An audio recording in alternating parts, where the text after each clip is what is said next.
আমার নবী আসার আগে আদম আলাইহিস সালাম থেকে ঈসা আলাইহিস সালাম পর্যন্ত যত নবী এসেছেন, রাসূল এসেছেন, নবী রাসূল এসেছেন, কেউ তো আফজালুল মুসলিমিন বলেন নাই। আফজালুল মুসলিম বলেছেন আমার দয়াল নবী। এটা হলো কিভাবে? নবী আফজালুল মুসলিমিন হলো কিভাবে? এগুলো বুঝতে আল্লামা হাশিমির মতো উস্তাদ লাগবে, গাজী শের আলী রহমাতুল্লাহর মতো উস্তাদ লাগবে, সবসময় লাগবে তেমন। আপনি আয়াতের তাফসীরে যখন যাবেন, তাফসীরুল মাআনি শরীফ, তাফসীর কবির শরীফ, তাফসীরুল বায়ান শরীফ সহ সমস্ত তাফসীরের কিতাব খুললে দেখবেন मैं तो बीमारे नबी हूँ। MBN TV একটি ইসলামিক ইউটিউব চ্যানেল। বিসমিল্লাহির রহমানির রহিম। কুল ইন্না সালাতি ওয়া নুসুকি ওয়া মাহইয়ায়া ওয়া মামাতি লিল্লাহি রাব্বিল আলামিন লা শারীকা লাহু ওয়া বিযালিকা উমিরতু ওয়া আনা আউয়ালুল মুসলিমিন। আপনারা তো বিরক্ত হবেন আমি জানি। আল্লাহ বলেন, হে রাসূল আপনি বলুন, নিশ্চয় আমার নামাজ, নিশ্চয় আমার কোরবানি, আমি নবীর হায়াত, আমি নবীর ইন্তিকাল, সবগুলো একমাত্র রব্বুল আলামিনের জন্য। আল্লাহ বলে, রাসূল আপনি বলুন, নিশ্চয় আমার নামাজ, নিশ্চয় আমার কোরবানি, নিশ্চয় আমার জীবন, আমি নবীর ইন্তিকাল, সবগুলো একমাত্র রব্বুল আলামিনের জন্য। আপনারা সব বুঝতেছেন নাকি? লা শারীকা লাহু, যার কোনো অংশীদার নেই, ওয়া বিযালিকা উমিরতু, এই বিষয়ে আমাকে নির্দেশ দেওয়া হয়েছে, ওয়া আনা আউয়ালুল মুসলিমিন, আমি সর্বপ্রথম আত্মসমর্পণকারী। এই তো ফার্স্ট হওয়ার আছে, একটু ঘুমোর সময়, এই জন্য বুঝতে আপনাদের কষ্ট হবে। কোরআন শরীফ এই আয়াতটা বুঝে আসলো, ওয়া আনা আউয়ালুল মুসলিমিন, আমি সর্বপ্রথম মুসলিম। কথা বলতে জানা আমাদের নবী, এটা কোরআন শরীফের আয়াত কিনা? ওয়া আনা আউয়ালুল মুসলিমিন, আমি সর্বপ্রথম মুসলমান, আমি সর্বপ্রথম আত্মসমর্পণকারী। তো নবী তো আসছেন পরে, আমার নবী আসার আগে আদম আলাইহিস সালাম থেকে ঈসা আলাইহিস সালাম পর্যন্ত যত নবী এসেছেন, রাসূল এসেছেন, নবী রাসূল এসেছেন, কেউ তো আফজালুল মুসলিমিন বলেন নাই। আফজালুল মুসলিম বলেছেন আমার দয়াল নবী। এটা হলো কিভাবে? নবী আফজালুল মুসলিমিন হলো কিভাবে? এগুলো বুঝতে আল্লামা হাশিমির মতো উস্তাদ লাগবে, গাজী শের আলী রহমাতুল্লাহর মতো উস্তাদ লাগবে, সবসময় লাগবে তেমন। আপনি আয়াতের তাফসীরে যখন যাবেন, তাফসীরুল মাআনি শরীফ, তাফসীর কবির শরীফ, তাফসীরুল বায়ান শরীফ সহ সমস্ত তাফসীরের কিতাব খুললে দেখবেন, আমরা যখন আত্মার জগতে ছিলাম, তো আল্লাহ সবাই থেকে একটা অঙ্গীকার নিয়েছিলেন, আলাস্তু, কি বলেন আপনারা? আলাস্তু আলাস্তু বিরাব্বিকুম, আমি তোমাদের রব নই কি? তো এই প্রশ্নটা আল্লাহ কারে করছিলেন? সমস্ত মানবতা থেকে। এটা রূহের জগতে, এখানকার মামলা নয়। কোথায়? ইন্নামা তো মানুষ ওরা ফন্নাই বুঝতে কষ্ট হইব ও গাদিস সর কলা পড়া কত জানো আরে এলো মেলো আলসিয়ে ফালসিয়ে ইন ইলমি মজলিস না ইন আল্লামা হাশিম দরবার قال رسول الله صلى الله عليه وسلم الأرواح جنود مجندة فما تعارف منها ائتلف وما تناكر منها اختلف আমার দয়াল নবী তত্ত্ব দিলেন সমস্ত মানব আত্মাগুলো দলবদ্ধভাবে ছিল সমস্ত মানব আত্মাগুলো দলবদ্ধভাবে ছিল কোথায় আত্মার জগতে আত্মার জগতে রূহের জগতে সমস্ত আত্মাগুলো দলবদ্ধভাবে ছিল ওখানে যার রূহের সাথে পরিচয় হলো তাদের মধ্যে মুহাব্বতের বন্ধন হয়ে গেল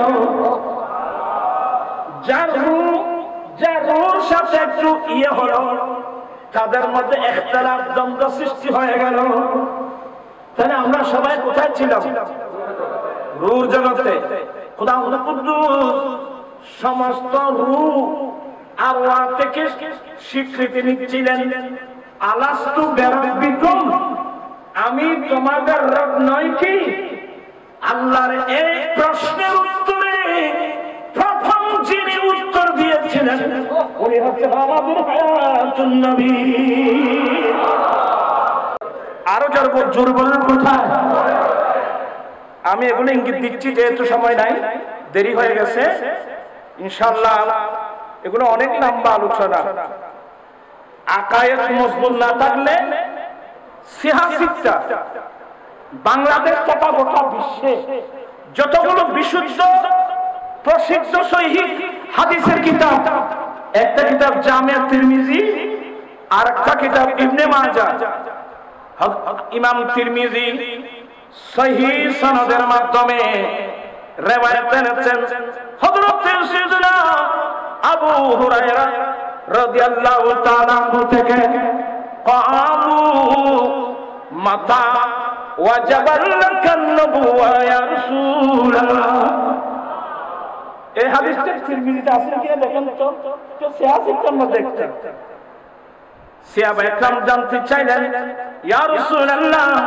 ইয়া হাবিবাল্লাহ আপনার জন্য নবুয়ত কখন ওয়াজিব হলো আপনার জন্য নবুয়ত কখন ওয়াজিব হলো আমার নবী উত্তর দিয়েছিলেন কুনতু নবিয়্যা ওয়া আদামু বাইনার রূহি ওয়াল জাসাদ আমি তখন নবী ছিলাম আমার জন্য নবুয়ত ওয়াজিব হয়েছে আমি তখন নবী ছিলাম যখন আদম মাটি এবং পানির মাঝখানে আদম মাটি এবং রূহের মাঝখানে ছিল কি মানে আদমের অস্তিত্বের মধ্যে আসে নাই তখন আমি নবী ছিলাম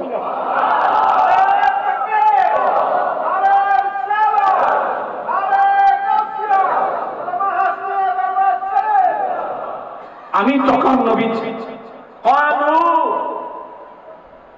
আমার সাহাবা একরাম নবীর কাছে জানতে চেয়েছেন নবী গো আপনার জন্য নবুয়ত কখন ওয়াজিব হয়েছে আমার রাসূল উত্তর দিয়েছেন কুনতু নবিয়্যা ওয়া আদামু বাইনা রূহি ওয়াল জাসাদ আমি তখন নবী ছিলাম যখন আদম রূহ এবং মাটির মাঝখানে ছিল মানে আদম আলাইহিস সালামের অস্তিত্বের মধ্যে আসে নাই তখন আমি কি ছিলাম এটা হচ্ছে আবু হুরায়রার riwayat হযরত ইরবাস ইবনে সারিয়া এগুলো নবীর সাহাবা একরাম হযরত ইরবাস ইবনে সারিয়া ওনার থেকে riwayat মাতা ওয়াজাবাত লাকান নবুওয়া ইয়া রাসূলুল্লাহ নবী গো আপনার জন্য নবুয়ত কখন ওয়াজিব হয়েছে? আমার নবী উত্তর দিলেন কুনতু নবিয়্যান ওয়া আদামু বাইনার রূহি ওয়াল জাসাদ। এক কথায় মুখতালিফ আলফাজ, মুখতালিফ রিওয়ায়াত। আমি তখন নবী ছিলাম যখন আদম মাটি এবং পানির মাঝখানে ছিল, মানে আদম আলাইহিস সালামের অস্তিত্বের মধ্যে আসা নাই, তখন আমি কি ছিলাম? জি জি, আরো করে বলুন কি ছিলেন? 40 বছরে এটা তো জহুর নবুয়ত, 40 বছর বয়সে এটা নবুয়তের প্রকাশ। যারা নবী বলে এরা যেগুলো বলতেছে এগুলো ওদের কথা না, এগুলো এদের মুরব্বীদের কথা। একজন লিখতেছে নবীর কাছে ওহী আসার 8 ঘন্টা আগেও তিনি জানেন না তাকে নবী বানানো হচ্ছে। এই আবুল আলা মওদুদী সিরাতে সরওয়ার আলমের মধ্যে লিখছে যে নবীর কাছে ওহী আসার 8 ঘন্টা আগেও তিনি জানেন না যে তাকে কি বানানো হচ্ছে। আচ্ছা, যদি আপনার কথা তাই হয়, আপনারা সবাই শিক্ষিত লোক, নবীর হাদিস নিবেন কোথায়? কুনতু নবিয়্যান ওয়া আদামু বাইনার রূহি ওয়াল জাসাদ।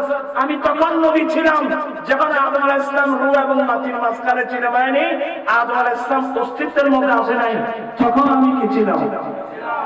আর করে বলুন। আমি এই তাহকিকের মধ্যে কেন ওলামা ইকরামরা আছে মুহাম্মাদুর রাসূলুল্লাহ, বস আমার শেষ। কোরআন শরীফের 4 জায়গায় এই মুহাম্মাদুর রাসূলুল্লাহ পাবেন। মুহাম্মাদুর রাসূলুল্লাহ, মুহাম্মদ সাল্লাল্লাহু আলাইহি ওয়াসাল্লাম আল্লাহ के रसूल हैं।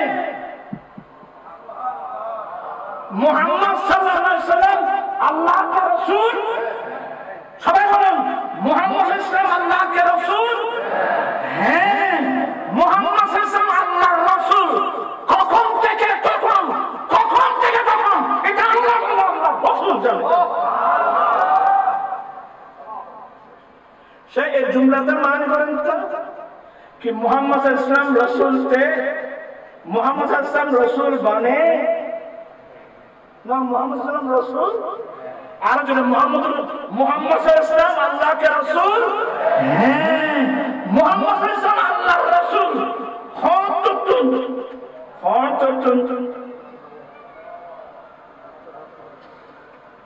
আমি কথা বাড়াচ্ছি, দেরি হয়ে গেছে কেন? আমাদের হানফি মাযহাবে মাসনাদে খাওয়াজানি 15টা মাসনাদ, মাসনাদে খাওয়াজানির রিওয়ায়াত যা ইমাম আযম আবু হানিফা রাহমাতুল্লাহ আলাইহি বলেন যে আমার রাসূল বলেছেন জান্নাতের মধ্যে 3টি লাইন লেখা ছিল, জান্নাতের গেটের মধ্যে 3টি সফা, 3টি লাইন লেখা ছিল, তার মধ্যে একটা সফার নাম হলো লা ইলাহা ইল্লাল্লাহ মুহাম্মাদুর রাসূলুল্লাহ। বাকি আলোচনা ইনশাআল্লাহ আর সময় হবে, দেরি হয়ে গেল। আমার ভাইরা আছে হুজুর কেবলা সাহেব দাদাগণ, ওনাদের মর্জি মোতাবেক আলোচনা আছে, দরবারের বিষয় আছে। আমি যেহেতু এলোমেলো কিছু কথা বললাম, আমি এগুলো বলার পিছনে কারণ হলো কি, আমাদের অনেক কর্মসূচি রয়ে গেছে।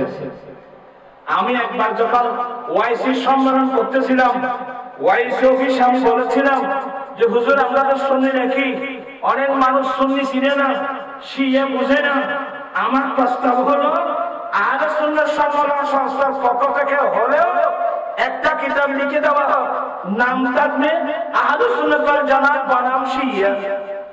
ওই কিতাবটা তখন লিখে যদি বাংলাভাষী আমার ভাই বোনের কাছে পাঠানো হতো, বর্তমান যেভাবে সুন্নি মুসলমানের হয়ে ছেলেরা শিয়া হয়ে যাচ্ছে, দেখছেন অনেক অনেকাংশে শিয়া হতে পারত না।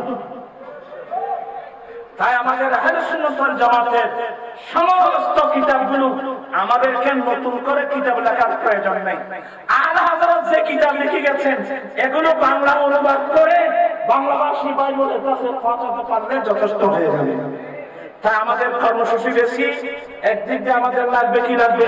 প্রেস লাগবে, স্বতন্ত্র প্রেস লাগবে, দ্বিতীয় নম্বর সমস্ত কিতাবগুলো আহলে সুন্নাত ওয়াল জামাতের নতুন কিতাব লেখার কোনো প্রয়োজন নাই। হানাফি, শাফিঈ, মালিকি, হাম্বলি, আজকে যারা হানাফিকে গালি দিচ্ছেন, আমি একটা প্রশ্ন করি, ঈসা আলাইহিস সালাম আসবেন তো? কথা বলছেন কেন? ঈসা আলাইহিস সালাম আসবেন, দুনিয়াতে আসবেন তো? এখানে তো কারো সন্দেহ নেই। ঈসা আলাইহিস সালাম তো দুনিয়াতে আসবেন, 40 বছর রাষ্ট্র পরিচালনা করবেন। ঈসা আলাইহিস সালাম যে মাসলা মাসাইল বর্ণনা করবেন, নামাজের মাসলা, রোজার মাসলা, হজের মাসলা, তাসবিহ, তাহলিল, আহকাম, মানাকিব, যা মাসলা মাসাইল বলবেন, ঈসা আলাইহিস সালাম সমস্ত মাসলা মাসাইলগুলো হুবহু মিলে যাবে আমি তোমাদের মাসলার সাথে। কোন মুজাহিদের সাথে? বড় এগুলো কোথায় আছে? এই কোথায় আছে? ইসকার ফান্না বড় করে সময় মতো হইম দেরি। আল্লাহ পাক এই হুজুরের মানাকিবকে আল্লাহ কবুল করুক, আমিন। হুজুরের মাকামাতকে আল্লাহ বুলন্দ করুক। আগামী যে সুন্নিয়তের কর্মসূচি আসবে, আপনাদেরকে আবারও অনুরোধ জানিয়ে যাচ্ছি, আমি এলোমেলো কিছু কথা বলতে এগুলো সময় লাগে, আর আপনাদের দেখেন ঘুমানোর সময়গুলো কঠিন আলোচনা। ইনশাআল্লাহ আমি তো আছি হুজুরের এখানে, তো আমাকে আমার ভাই প্রোগ্রাম দাওয়াত না দিলেও তো আমি এসে যাই। হ্যাঁ, আর দরকার ছাড়া নয় নয় আগর তুই আইসতেন শুধু আয় তো বলবো বুঝতে পারি না ভাই, মসজিদ ধরাইছি আইসতেন। আল্লাহ পাক এই মাহফিলকে কবুল করুন, আমিন। আলহামদুলিল্লাহ, আল্লাহর বড় শুকর, আমরা এক সুন্নি এবং হানাফি।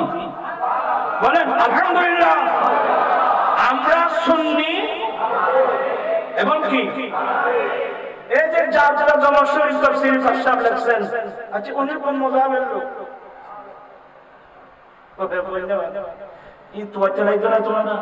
আল্লামা যার যারা জমশরী আকীদাগত মুতাযালা হলেও মাযহাবের দিক দিয়ে হানাফি মাযহাবের লোক। এই জন্য ওনার সংক্ষিপ্ত নাম কি জানেন? ওনার সংক্ষিপ্ত নাম হলো জারুল্লাহ হামফাজালি। মানে হানাফি আর ওইদিকে কি মুতাযালা, দুটোটা মিলে হামফাজালি। শেখ মুআক্কিদ দেলভির সংক্ষিপ্ত নাম কি বলতে পারবেন? ওনার নাম হলো হামফাজালি। কি হানাফি, হামফাজালি মানে হানাফি, ওদিক দিয়ে হাম্বলি। কারণ আমার হোসে পাক হাম্বলি মাযহাবের লোক।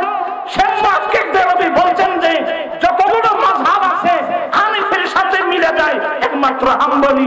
আমার হোসে পাক হাম্বলি মাযহাবের লোক, যাতে আমার সাথে এদিকে হানাফি হয় ওদিকে হাম্বলি হয়, এই জন্য ওনার নাম হামফাজালি। আচ্ছা, আসসালামু আলাইকুম।